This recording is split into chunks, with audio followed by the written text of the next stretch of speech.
Bismillahirrahmanirrahim.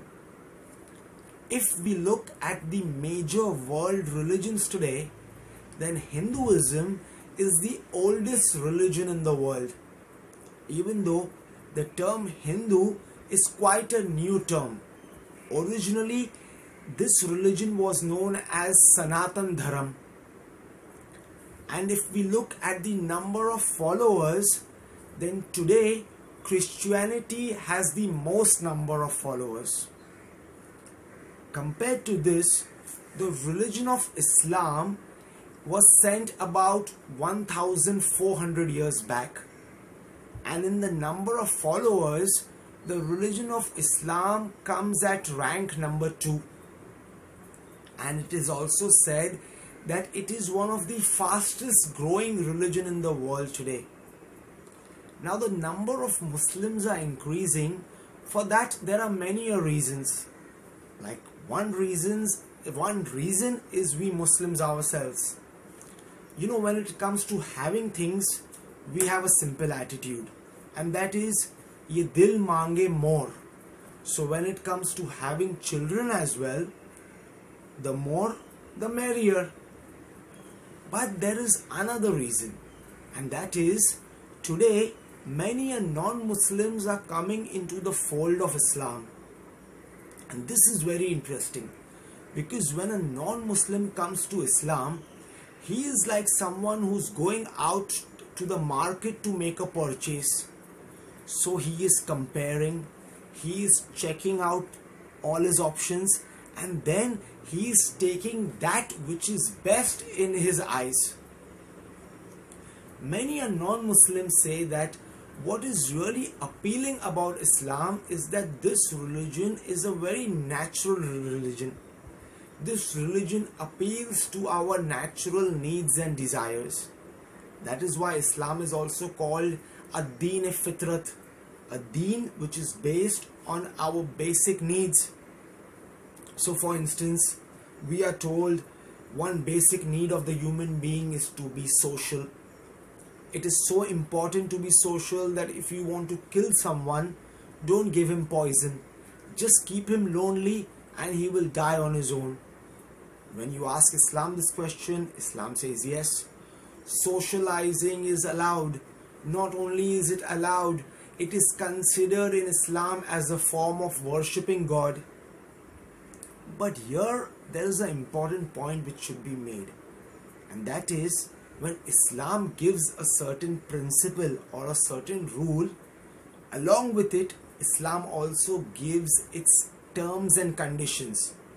And only when these terms and conditions are fulfilled, then will it be considered worship as per the religion of Islam. So that is what I would like to discuss today. Before that, let me introduce a very nice book to you. Imam Zainul Abidin alayhi salam. He is the son of Imam Hussain alayhi salam and the grandson of Imam Ali alayhi salam. More than 1,000 years back, Imam Zainul Abidin wrote 2 books. The first was Sahifa Sajjadiyah. It is a book of dua, a book of prayers through which you can converse with your Lord. There was a Christian scholar who later accepted Islam. When asked that when you used to be a Christian, how would you talk to God? So he said that during those days, I used to read this book Sahifa Sajjadiyah, and through that I would converse with God. Such are the words in that book. The second book which Imam wrote is called Risalate Hukuk, the Treatise of Rights. It's a book which mentions about 50 rights or duties incumbent upon us towards, beginning from God, then towards our own self, and then it spreads out. It's a book of complete self-development. This book which I have with me today is a book called A Divine Perspective on Rights. What the scholar has done here is that he has taken the 50 odd rights which Imam Zainul Abidin mentioned and then written a short commentary on those rights, a short explanation. So in this book, Imam has right number 31, the right of your sitting companion, meaning the right of those whom you socialize with. Under that right, the scholar mentions that firstly, Islam says that you should only socialize with good people.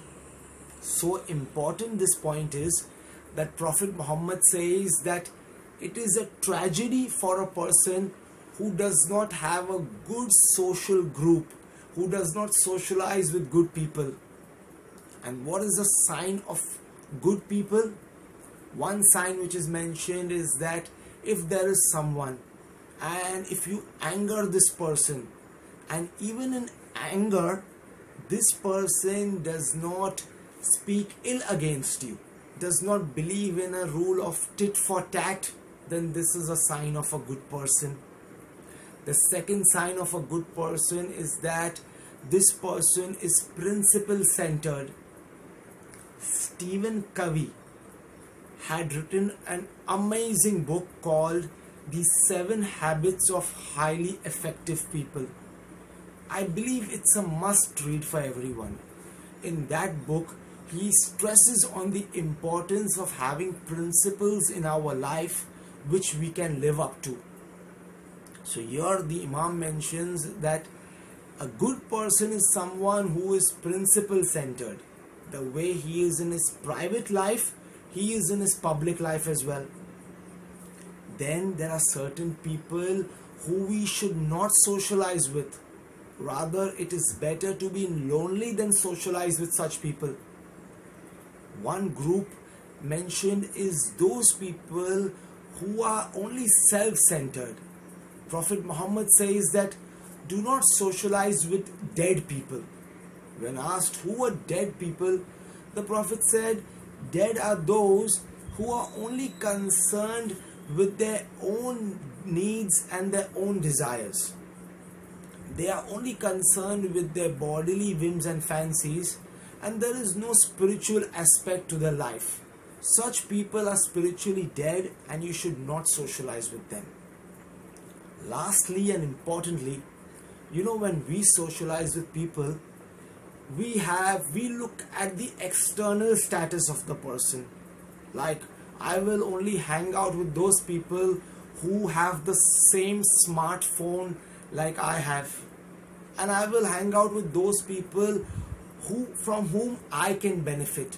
For us, our social gatherings are also like a business investment.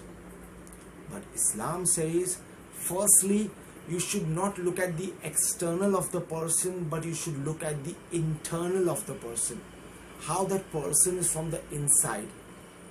And secondly, you should not see what you are benefiting from that person. Rather, you should see what change, what benefit can you get into the life of that other person. The Prophet Muhammad, peace be upon him and on his pure family, was known to hang about with poor and needy people.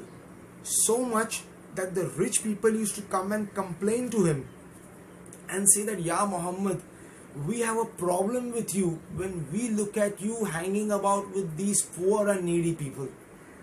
So much was the case that the Quran even revealed a verse telling the Prophet that he should continue with what he is doing.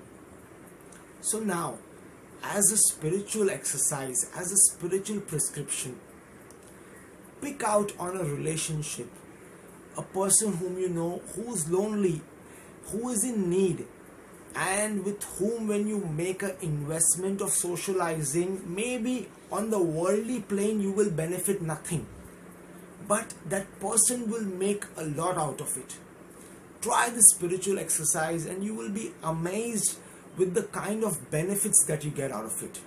The least benefit would be that it would be considered as an act of worshipping God. So until next time, thank you very much and Khuda Hafiz.